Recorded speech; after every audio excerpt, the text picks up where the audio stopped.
First Momentum head of platform, running also our Scout community. So that's why I'm tonight's host for you. Also not wanting to spend too much time talking, but handing soon over also to Quentin, who is tonight's host, particularly for the presentation on robotics and manufacturing. Super interesting topic. I mean, you kind of would also fit to First Momentum because you have on your LinkedIn also always the engineer turned investor, which is basically the First Momentum slogan. So really great to have you.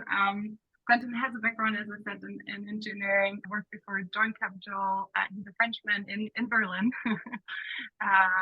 And also looking at manufacturing, space, defense, something that we don't look at, but I'm sure you will tell us a bit more about that. Atlantic Labs also more than 10 years around. We often are looking at similar deals. We also invest in pre-seed and seed, so really great to have kind of a friend at VC also with us. And before I head over to you, Quentin, one question: how did you actually get into VC? How did I get into VC? Is that a question? Yeah. That's a good question. So essentially, I've always been passionate about science and technology. This led me to study engineering, and during my engineering studies, I still don't know why, but I read a bunch of books about startups and entrepreneurship. I'm always a bit ashamed of saying it, but I think the first one was the 4-Hour Workweek by Tim Ferriss, and that's what got me into reading about startups and entrepreneurship. And at the time, deep tech was not such a thing. It was not natural to think about it, but I still wanted to. I knew I essentially wanted to work in the deep tech startup ecosystem, and didn't know anything about VC at that stage. But through my internships, I discovered the existence of this profession, which essentially sounded like what I would do in my free time if money was not an issue for me. So spending my time reading about cool technologies and meeting cool founders who were building cool stuff. So when I understood that this was actually a job that some people were doing, I wanted to do it. And that's pretty much it. And then I've built the rest of my studies and like early career to get into VC, and now here I am and actually enjoying it.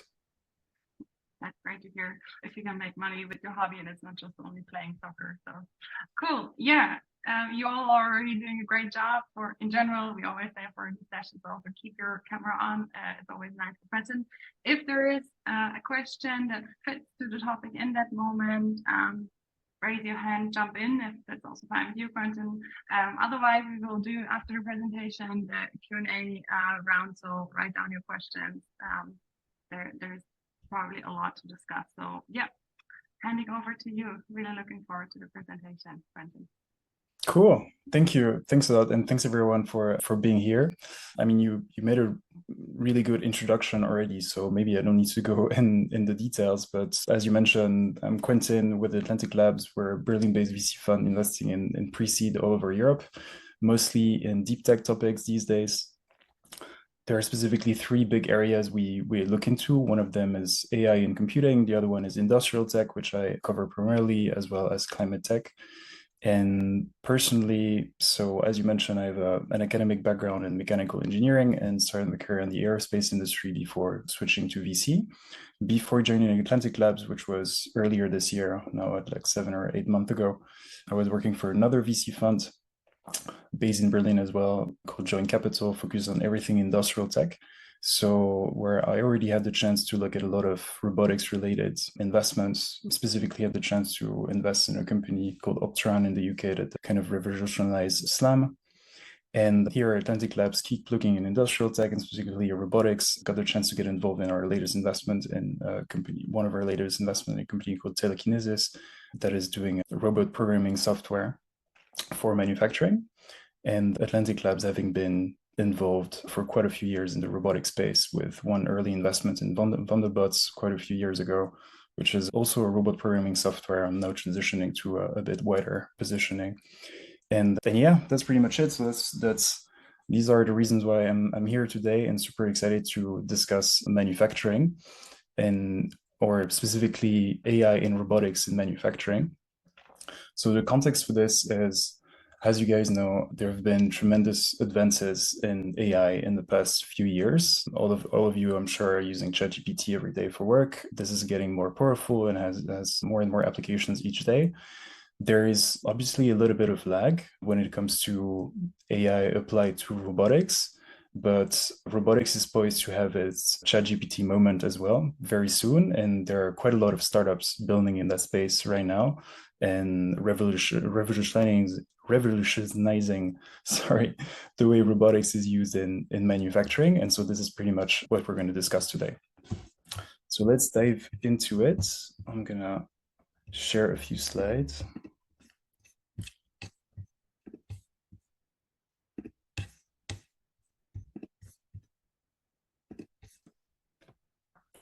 So there's going to be a lot of time for Q&A in the end, but if for some reason you want to stop me anytime in the presentation, please don't hesitate to do so. Also super happy to make it interactive. Without further ado, let's dive in. So what we're going to discuss today is essentially first, what does that mean, robotics in manufacturing? Because all of you are probably not super familiar with this. So good to get the definitions on. Diving into why this is hot right now, why robotics is actually poised to have this ChatGPT moment soon, hopefully. Getting into the details of how robotics works, obviously not too detailed, but still getting a bit of an overview of basic concepts. And then the maybe most interesting part, which is the major trends when it comes to technology these days in AI, in robotics, before giving you a quick overview of the market landscape, the key players, and in the end, sharing a short outlook on what I think the next few years could look like. So let's dig in and start by defining what is robotics in manufacturing. So here I've taken the official definition of the International Federation of Robotics to tell you what an industrial robot is. It's an automatically controlled, which means not controlled directly by a human, but automated. Reprogrammable, which means it's not designed and manufactured for just one thing and can be reprogrammed to do several other things. Multi-purpose manipulator, which means even without reprogrammation or at least significant reprogrammation, it can be used for several things. So it's not just for welding or just for picking and placing stuff, but it can be both. And 3 or more axes, which can be either fixed in place or mobile for use in industrial automation applications. Yeah, this is a very, very basic definition, but I think at least it gives us an idea of what we're talking about.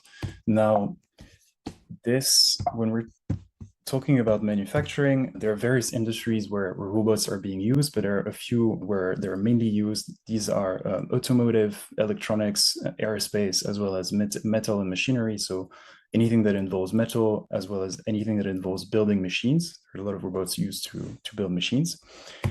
And there are 5 main categories of use cases for industrial robots.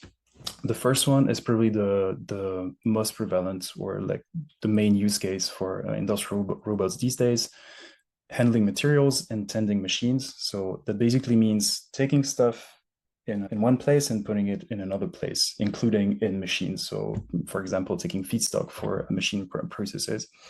Processes can be like casting, plastic modeling, stamping, and so on and so forth. We're just not going to dive into the details. But just so you know, this is the biggest one. Another big use case is welding and soldering. So using a robot to automatically weld and solder things or parts in different ways. Another one, probably a little bit less widespread, but still fairly used, is spraying stuff or painting stuff on parts. Another one is processing. So anything related to cutting, milling, grinding, polishing, these kind of mechanical operations. And the last one is assembly or disassembly. So mounting stuff or disassembling stuff for recycling, for example. As mentioned, the first one is the biggest category. The 3 are probably equal in terms of usage of robots.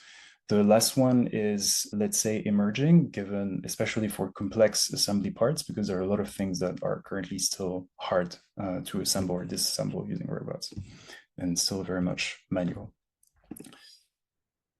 All these use cases are done with pretty much 5 types of industrial robots. So usually when we say robots and manufacturing, most people think about the articulated one, where falls the cobots that some of you might know, these like articulated arms that you can see working alongside people in some factories.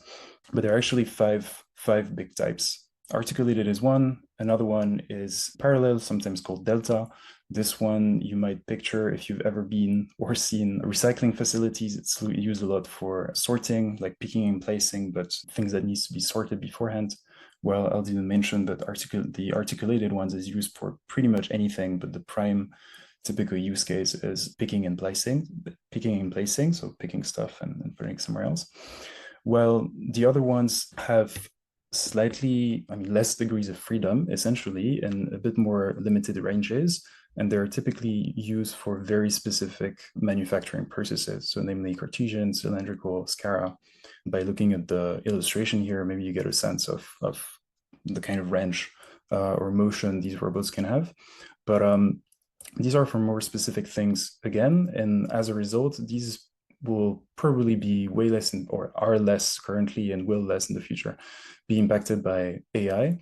And because the first two ones are essentially the ones that could potentially do a lot of things and have a lot of operating freedom, and where AI can have a huge role. Currently, so we talk a lot about industrial automation and robotics in manufacturing. The general installations of industrial robots have actually been steadily growing over the recent years and now really accelerating in the past few years and projected to accelerate even more. Just so you know, this is primarily driven by 5 key countries. So Germany, where most of us are coming from or based, is one of them, the 5th of them. But by far, the country where there are currently the most robots and where the most robots are installed is China, with in the middle, Japan, the US, and Korea. That's pretty much it for the overview of what we're talking about when we talk to robotics and manufacturing. Let me know if you have any questions, because this is the basic stuff, essentially. And now we're going to dive into the more interesting parts.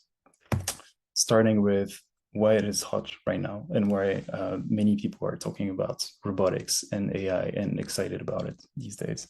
There are essentially 2 big reasons. It's a combination of big macroeconomic factors and technological enablers. So on the macro sides, it's itself a combination of 3 main things. The first one is labor shortages. So there are less and less skilled workers that are available to work in industries like manufacturing. This is in countries like Germany or in the rest of the EU, driven by the fact that the workforce is aging. So there are not many young people who to do that, and there's actually a decreasing interest within these people to do that. An obvious solution for this is automation. The second thing is this labor that is already rare is increasingly expensive. 1, because it's hard to find, but 2, because also the minimum wages already are raising in the countries we just discussed. And the last thing, which is increasingly important, is this big push for reshoring manufacturing in the EU and other countries like in the US. Both due to geopolitical tensions that we don't need to get into now, or the increasing consciousness about the risk of supply chain disruptions that have been created by COVID and other incidents. So because of this, people want to automate manufacturing as much as possible. And the good thing is this comes at the exact same time that the technology is converging to a point where it's increasingly possible to do that. And specifically for 4 main factors in 2 big areas. The first one, which is essentially the scope of this presentation, is the big advances in AI we've been seeing in the past few years, especially when it comes to the computing power available, the data available, and what we're going to dive into later in this presentation, which is the new techniques we can use, the new AI techniques we can use for robotics on the one hand, and on the other hand, the fact that hardware is getting cheaper and cheaper. So sensors are getting cheaper, processors for computing are getting cheaper, actuators are getting cheaper, everything is getting cheaper. So the big trend here is that we have better AI that we can apply to cheaper hardware. And for this reason, can make industrial robotics more widespread. Now, the fun part, which is how the technology works. So generally speaking, there are many ways to look at robotics, but if we look at this from a very high level standpoint, autonomous robots basically always follow one framework, which some people call sense, plan, act, or perception, planning, execution. Basically, what that means is, to start with, on the perception side, the robot gathers data from sensors, can be camera, LiDAR, and so on and so forth, and interpret it to create an understanding of the environment and what's going on. The second part, the planning part, is the part where the robot makes decision based on this understanding of the environment, and obviously on the commands or inputs about the course of action that needs to be performed. So it's essentially understanding the task and potentially breaking it into subtasks, and essentially decide what to do. And the last part, execution, is, well, doing this, essentially carrying out the physical actuation of the robot itself to complete the planned tasks. So it's actually using these motors and these actuators to do the things we want to do. And all of this with a constant feedback loop between the execution and the perception. So from the sensors of the robot to adjust actions along the way and improve precision. If we dive one level deeper and discuss what it means in practice when you build a robot, like how do you essentially make this happen? There are a bunch of different building blocks, or like technology blocks, that are usually used to build robots. As you can imagine, both hardware and software, and all of them have a crucial role for each steps of this perception, planning, execution framework.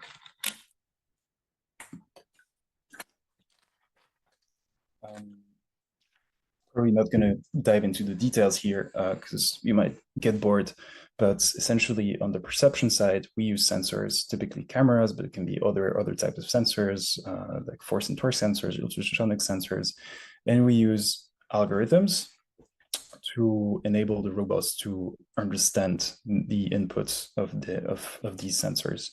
Typically, these are mostly computer vision algorithms, such as object understanding and pose understanding. So it's figuring out what is an object, identifying this object in the overall environment. That's object understanding. Pose understanding is figuring out the orientation of this object in the environment. For example, for the robot to understand how to grasp it or how to manipulate it. And in some cases, motion understanding, such as visual servoing, which is for the robot to understand what the actuators of the robot itself are doing to anticipate things or plan movement.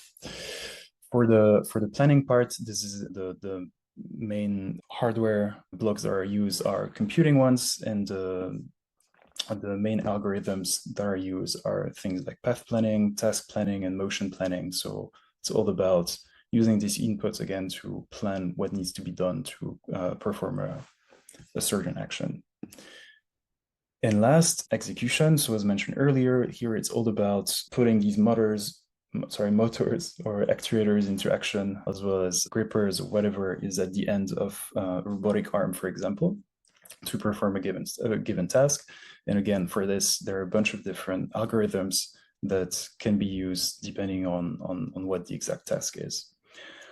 What needs to be understood here is that there are a lot of different types of algorithms that are used to do a lot of different things for robots. And now that we know this, we can go over the recent advances that have been done in AI and that are impacting essentially these three steps. They're four big categories of algorithms that have been advancing really, really rapidly in the past few years. The first one, reinforcement learning, it is not like a new thing, but have been advancing quite significantly, let's say, in the past like 3 to 5 years. Well, the other three, LLMs, VLMs, VLAs, is something that has been accelerating really rapidly in the past couple of years after essentially transformer architecture have been used for LLMs. All these different sets of algorithms have the potential to essentially complement and potentially replace most of the sets of algorithms we've seen just before, and to enable robots to do these different things, like these different steps of the process. So again, maybe gonna dive too much into details here, but from a high level perspective, the concept of reinforcement learning, I'm sure many of you have heard about, is to train robots to do things by trial and error, and essentially giving a reward when the robot is performing well. Obviously, this is usually done in simulation, not in real life, and giving penalties when the robot is doing badly. And so using this enables to come up with the best solution for tasks such as the optimal path or optimal trajectory or optimal way to do things. This is mostly used for the planning and the execution part. So reinforcement learning is all about making decisions and moving, not so much understanding the environment. Here I've put a few examples of very typical reinforcement learning algorithms that you can check out if you're interested. Now, for the more breakthrough or like the more recent stuff, LLMs that all of you guys know through ChatGPT and other models have been applied to robotics heavily in the past few years. As you know, LLMs are trained on massive text data sets and understand natural language. And so what that enables robots to do is to get commands in natural language, as well as to create plans, so to break down commands into subcommands, for example. So this is mostly helpful for the perception and planning part, so understanding commands and making decisions based on them. Again, here, a few examples of typical algorithms. You guys know ChatGPT. There are a few other ones built by different companies or research centers adapted to robotics that you can check out. But this is still, let's say, a little bit limited in the sense that here we're really focusing on perception and planning. There is one set of algorithms that goes one step beyond, which is vision language models. And on top of taking text into account, combines it with visual data, so on top of visual understanding, which allows robots to both to interpret both the commands and the environment and to decide on the actions accordingly. Again, this is mainly used for the perception and planning part, but here we're not talking about for the perception side, we're not talking only about the commands, we're also talking about the understanding of the environment. And so this is essentially the next step for LLMs that has the potential to replace a lot of the algorithms we saw in the previous slide. There's a lot of work being done on this side in many, like in usual suspect universities in the US, like Stanford and Berkeley, most of them in collaboration with DeepMind. And I encourage you to check out things like RoboCat and Octo if you're into it. And lastly, the most advanced category of algorithms that has emerged recently and that is being heavily researched right now is vision language action models, which again, on top of text data and vision data, takes into account action, and essentially with one set of algorithm enables robots to do all of the above: perception, planning, and execution. These are the typical robotic foundational model that you might read about or have read about in the news recently. The most famous one being like RT2, developed by DeepMind. Another famous one being RFM1, developed by Covariant, which just got acquired by Amazon. And there are a lot of other ones, including open source one like OpenVLA that I encourage you to check out. These are to sum up, like the big research avenues that have been explored recently and like the most innovative areas when it comes to AI applied to robotics. And so now that we know all this, we can dive into the what people see as the major trends when it comes to applying AI to robotics. Again, please don't hesitate if you have any questions at that stage.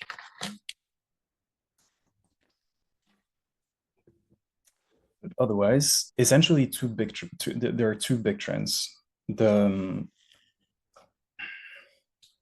If I was to sum it up like really simply, what we're seeing now is that we have increasingly sophisticated AI, but more specifically general AI, replacing like single task specific algorithms, which is being developed on cheap hardware. That's pretty much the summary of this presentation. But now if we dive into it a little bit more, what you guys might notice from these different new types of LLM, VLMs, and VLAs we've discussed before is that there is a trend. I mean, there is a movement of the industry from single purpose algorithms, all these different set of algorithms capable of doing very simple specific things, to potentially tomorrow generalist algorithms, just like foundational models for text, which enable a single robot to do multiple things, as opposed to having, again, different set of algorithms. There is no consensus right now with regard to what the future is going to look like. Like, is this really going to be one model rules them all kind of situation? Or are we going to continue to see a lot of single purpose algorithms to conduct different things? Or is it going to be a mix of both? The jury is still out. And obviously there are a lot of heavily funded startups that are currently being, building on the right part of this slide and believing in generalist robotic algorithms. But most traditional players believe that it's going to take a while to get there, and we'll discuss it a bit later. The second big trend, beyond the fact that hardware is getting cheaper, or like traditional is getting cheaper, is the development of humanoid robots. So essentially, as we just discussed on the software side, there are two school of thoughts. One is we're gonna continue having a lot of single purpose algorithms to do single purpose stuff. Another one is we're going to be able to develop foundational models for robotics that are able to do a lot of different things. There's pretty much the same debate going on for hardware, even if for this one it's even more futuristic. Essentially, there are two big schools of thoughts. The first one is we need to develop robot hardware that are capable of doing very specific things and optimized to do specific things, and have a lot of these robots to do a lot of these different specific things. Another school of thought is actually there is the potential, given that we live in a world that is designed for humans, to build only one type of robots that looks like humans, so humanoid robots, and that would be able to perform a lot of different tasks. And so that has led to a lot of the recent developments, and if you guys follow robotics news, a lot of recent announcements around humanoid robots. So if you put it all together, essentially, we might see a future, obviously in quite some time, where we have only one kind of robots, humanoid robots, using one generalist algorithms to perform a lot of different tasks for manufacturing. I don't know if you guys have seen these videos. If you haven't, I highly recommend to do so, to get a sense of where things are right now. We probably don't have the time to do this right now, but the first one is a demonstration of Figure, which is one of the main humanoid robot players in the US, in collaboration with the in collaboration with OpenAI, demonstrating how such algorithms can be used for reasoning and for these robots to understand scenes and derive very specific actions based on relatively vague commands in a very impressive way. And the second one is a demonstration of a current pilot project that is being conducted by Figure with BMW in the US, and shows how these robots could be used like for use cases like assembly, already reaching fairly impressive precision, like sub-centimeter, which is very promising. That's pretty much it. Yeah, when it comes to the major trends in robotics. So now we can switch to essentially giving you an overview of what the landscape look like and what the key players look like. To make it simple, the landscape is basically split between software providers and hardware providers. In reality, it's a little bit more complex than this because a lot of companies are vertically integrated. So quite a few hardware providers actually develop their own software. Some players were really specialized in software, also develop a bit of proprietary hardware. But essentially, if we want to make it simple, that's what the landscape looked like.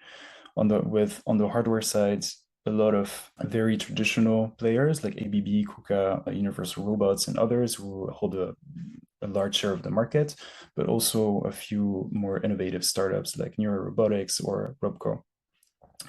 And on the software side, obviously not mentioned here, but same, a lot of traditional players like Siemens, who are really good at robotics AI, but mostly a bunch of different startups split essentially in two groups. The ones who are, to make it fairly simple, the ones who are developing software for pretty much vertical applications versus others taking on the challenge of building foundational models that can be applied to a various range of robots and a various range of use cases in industries. As well as on the side, a few other companies that you should check out to get an idea of what's out there. But there are a lot of different players who are positioned more as enablers of automation, and essentially either offering new business models for companies to automate their operations, or fleet management solutions, or like operating system, these kind of things, enabling to use the solutions on the left part of this slide. Again, not really have the time to get into the details of what all these companies are doing, but I encourage you to check it out. And lastly, after having said all that, I'd like to share essentially my thoughts on what the future is going to look like, starting with the current challenges that remain for widespread adoption of industrial robotics, which obviously are also creating opportunities for startups to build in that space. So the first one, as touched on, is the fact that robots are still quite expensive. It's getting cheaper and cheaper, but it's still quite expensive, both to, the installation as well as during operation, and mostly for computing, and that we're using increasingly sophisticated AI. Answers to this and opportunities for startups are to deploy or use innovative business models like robotics as a service, which basically consists in offering robots with subscription as opposed to simply selling it. It's a different topic that I think has been addressed here during one of the previous industry briefings. But there are a lot of new chips being developed for AI and specifically for edge computing, with increasing performance and decreasing costs, which here could have a really important role to play. Second big challenge is the limited flexibility of most robots these days. We just talked about it, but all these new algorithms like VLMs and VLAs could participate in creating a more generalist robot capabilities for handling multiple tasks. Another big challenge is the safety concerns. So when using robots in manufacturing setups, it's always really important to ensure that the robots do that safely when they interact with humans around. We didn't discuss it so far, but I think when people think about industrial robotics, they imagine the picture I showed at the very beginning, which is an open factory with a bunch of robots around. The reality when you go to factories these days is that most of them are in cages to make sure they don't hurt anyone. That still impairs like a more widespread development of robots and a higher like robotic density. And so there is an opportunity for creating either new collaborative robots with more safety features or add-on safety features that could be added to typical robots like universal robots, for example. Integration remains a big challenge. There are a bunch of different robot OEMs that are purchased by companies that have a bunch of different operating systems or like manufacturing systems. And so there's still a lot of complex integration to be done. So any startup that has a possibility in a way or another to offer like a more plug and play or easy integration that doesn't require specific skills is onto something. And last thing is the skill gap there is in the workforce. So there's really limited amount of people who are actually capable of operating robots, but also maintaining them and programming or reprogramming them.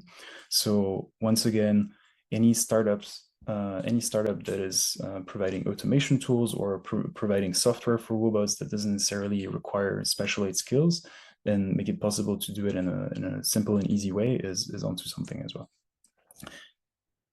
And to wrap up, here are essentially the big, my key assumptions when it comes to robotics for the next few years, and the things I keep in mind when building investment hypothesis. So I think an obvious one, which I already touched on, and the fact that hardware is getting cheaper and cheaper and is becoming a commodity, while software is getting more and more sophisticated, and that's where most of the value is going to be created in the future. Of course, with the exception of a few hardware, like specialized hardware systems like humanoids, but overall, that's pretty much the trend. The second one is, so I mentioned these two big trends, which are on the software side, moving from specialized software to generalized software, and on the hardware side, moving from specialized robots to humanoids or other like multi-purpose robots. I think we're still really far from these like generalized things, although the videos that I showed earlier already look really cool, but I think we're still really far to seeing this in a production setup. That is to say, not just like a test or a pilot, but really used in production 24/7 for manufacturing critical parts. It's probably going to take bare minimum 3 years, most likely more than 5 years to see humanoids in plants, especially here in Germany or other countries in Europe. And same, it's going to take a few years before we see generalized foundational models performing tasks instead of specialized software because of the high accuracy that is needed, the performance that is needed, and the safety concerns. Even though in the lab, it's already been proven that these large models for robotics at this stage already outperform for some very specific tasks, specific algorithms. So it's not sci-fi, it's coming, at least for some use cases, but it's probably still going to take a bit of time. In any case, I think task-specific hardware and task-specific software is going to prevail in manufacturing long-term because of these stringent security that is required, so safety for users, but also the performance requirements, precision requirements, and so on and so forth. It's going to take a while before we transition from this task-specific world to a more generalized world. Obviously, these generalized systems are going to have an increasing place, but it's most likely going to stay minimal in the short term and the smaller parts, or like a small share in the long term. And so what I still think is that we're going to move from these single purpose things to a more generalized world on the software side, but it's not necessarily going to be the case across the entire perception, planning, execution framework. Perception, so everything related to computer vision and understanding the environment and objects and so on and so forth, is probably going to be fully standardized and essentially using one type of model to do all this, regardless of the type of robot and regardless of the specific task that the robot needs to accomplish. But for the planning and execution, it's most likely going to remain task specific again for a while. And even if we manage to develop foundational models that are able to do these things, there's going to be most likely significant fine-tuning necessary for specific robots or for specific tasks. And that's pretty much it. So essentially, to conclude, and maybe for the last point, to conclude, AI is booming, and AI in robotics for manufacturing is booming, and there's a lot of things going on. But I think this narrative of, or this world that people envision of having completely automated factories, which are sometimes referred to as lights out, so fully automated, not a single person, it's probably still a few years away, with, in the meantime, a lot of room to innovate for startups to get there, and as well as to work with human workers in the meantime. That's it for my side. I think I've been much longer than I was supposed to be, so sorry for this, and very happy to take any questions that you might have.